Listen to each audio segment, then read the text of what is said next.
Yo, what up? This DJ Upgrade, you now tapped in with a Thizzler. Make sure y'all subscribe, man. Fast.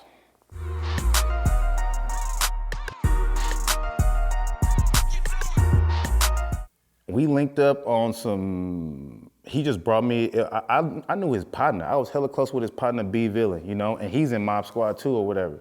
But at the time it wasn't no Mobb Squad. We just kicked around each other. We was in the cell. Going to 35th every now and then, every other weekend or whatever, fucking with it or whatever. Just trying to like, just young niggas or whatever. And we was hitting licks, I'm not gonna lie. And I put a CD in that played some beats. And he's like, who made these beats? And I was like, these me, bro, you feel me? And he was like, oh man, I rap. But he didn't rap at that point. So I was just like, fuck it. We started listening to some sideshow shit. And I just keep it pushing or whatever. And later on, he actually spit. We started working on some music. And like I said earlier, like we just uploaded music to MySpace and the shit started like the numbers going up and shit. And like, you know, we had, I think us being outside too, but we was never like, check out my MySpace, check out my MySpace when we meet motherfuckers. We had the sideshow and shit. So like, that's how me and him linked up, but the music started already formulating. So by the time I met Rico, we already knew what we were doing. So like, I met Reek. He was talking about, you know, he from Burnout. I met the Burnout niggas and I started seeing talent. You know, I seen Fly Guy had talent. Lefty already had a established career, you feel me? Burgers already rapping somebody else's song, but people almost calling it his song, you feel me? So in my head, I'm like, man, this could be, we could expand the movement even more or whatever. And being in the studio with him like early on, like them niggas was all gracious hood niggas. Like, one thing about a man is if they don't know what the fuck going on, they're gonna let you lead if it look like you know what you're doing. So I always kind of like, man, I brought them to the center, you know, they got their passes. They may have got looked at crazy, but they got in, you feel me? And then we started getting to work on actual content. And it's like, you know, when you trying to make it out the hood, everybody kind of has that hustle mentality. So like, even with Burger, like, he wasn't necessarily a rapper, but it's like, man, he has so much bravado and shit, like he came off like one. So it was like, man, you gotta rap. Everybody said that unanimously he had to rap.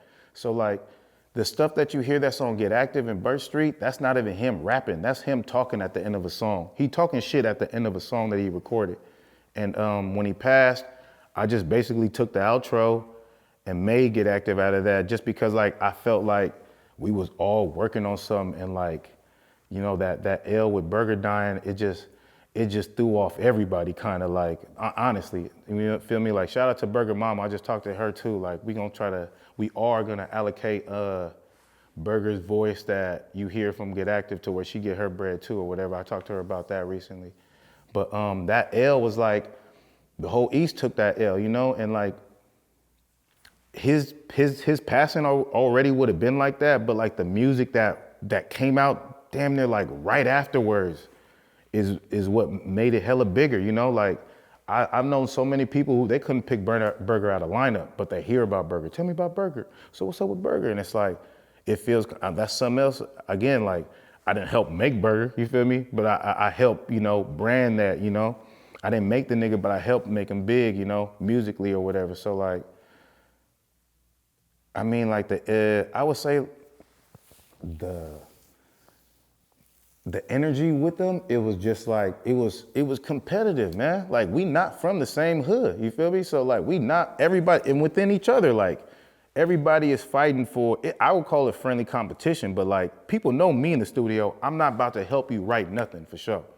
Unless you a female or you a female for sure. Like, I don't know, like that's kind of how I am. Especially if you a dude, you think you all that, cause niggas got guns, but they don't got bars sometimes. So it's like, you ain't about to be all big and bad and then I'm helping you and then you outside still acting all big and bad. So it's like, the way I taught niggas was hella tough love. Like you gotta get by, you gotta get past that writer's block and not thinking of nothing, you know, to where you could dig down deep inside and really come out, really bring something tight about you, you know? So I would say that the energy within us when we was doing all that stuff, it was intense, but it was competition and we was still all winning. And it was like, man, it was everything. I ain't gonna lie. It was like offense versus defense. And at the end of the day, we still on the same team, basically.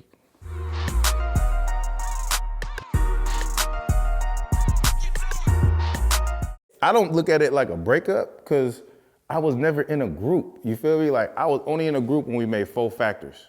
Well, I was in the Mobb Squad group, but that was just everybody decided to do their own thing. Like I could still run up on anybody who Mobb Squad and collab, so it's not like it was a breakup. Now, as far as the 4 Factors, we did that shit for Too Short, and niggas went to jail after that. So it was like, Short wanna fuck with the whole movement, we recording, and then the Burnout side go to jail, and the Mobb Squad side is like, DB go off and does his thing, you feel me? And you know, I'm fucking with Short. I'm getting on the Too Short and E40 collab album, you feel me? I got on that project, and we was just all working separately after that, cause it was like, you know, it was tension within that. You know, a nigga get tired of tension. It's like, God damn, man, we've been trying to make it work. You wouldn't make it work with a bitch this long. So it's like, why make it work with some males, you know? So it's like, man, I ain't gonna lie. It came to a certain point where it was like, I seen DB do it. Like, I ain't fucking with nobody, bro. I'm doing my own thing. I was like, you need to do it like that. He's like, nah, you don't get it, bro. People gonna always identify you with, you have to brand yourself as a solo artist. He's like, people still think you under me. People still think you under Rico. You know, you gotta establish yourself, bro. So like, even those pep talks with people, like, that's where I got it to where it's like, I understand, like, this shit is kind of over with. We just need to all do our separate thing. But it's like, whenever we all do our separate thing and it starts working, everybody says, bro, cause y'all need to come back together. And it's like, you don't know what it's like when everybody together. It's a whole lot of shit that it don't need to be like, you know?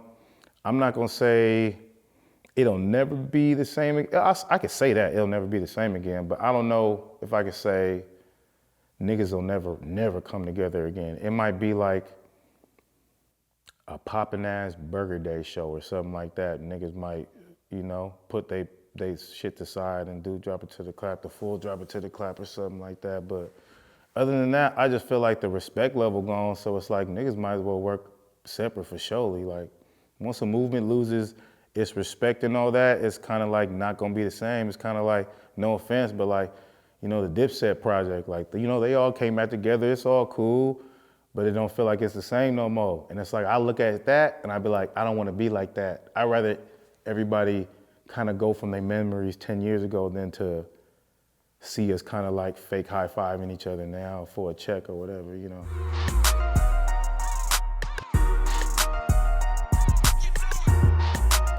I don't think we got our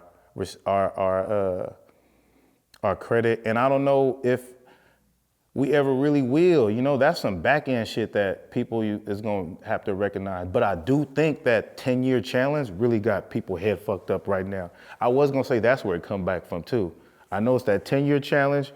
I noticed people bringing back hella pictures and songs from 10 years ago. And then I immediately seen like the niggas getting along that was funky for 10 years.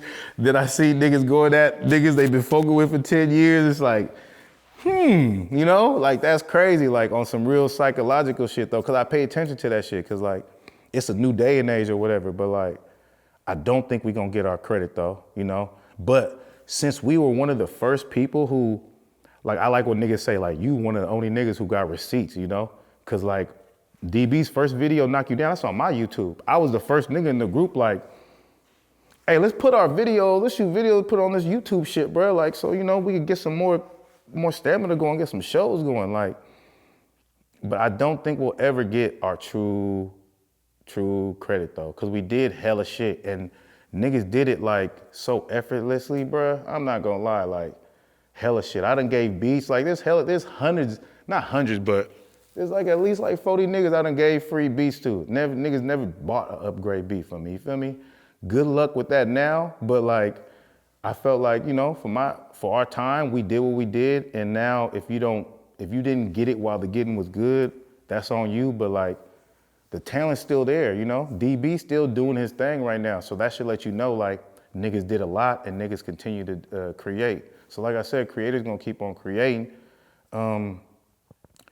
I can't be mad at it, cause like, man, I know it's gonna come sooner or later. I feel like that's what that check came from too, that verification check. Like, somebody must have told somebody like a long story about what they know me to be and what I've done in the past, and like, that's probably what got me it or whatever, but I don't think there ever will. We will get our credit, but it's just how you move in the future to where people could kind of peep it. That's why I'm trying to, move solo. Just try to get people a flavor. Cause if I keep putting music out, keep giving them my specific flavor, you're gonna be able to start to pick out shit from the past. Like, okay, it came from that or whatever. So like, we ain't gonna never get our credit necessarily, but we're gonna keep creating. We're gonna keep doing this squad shit. You understand me?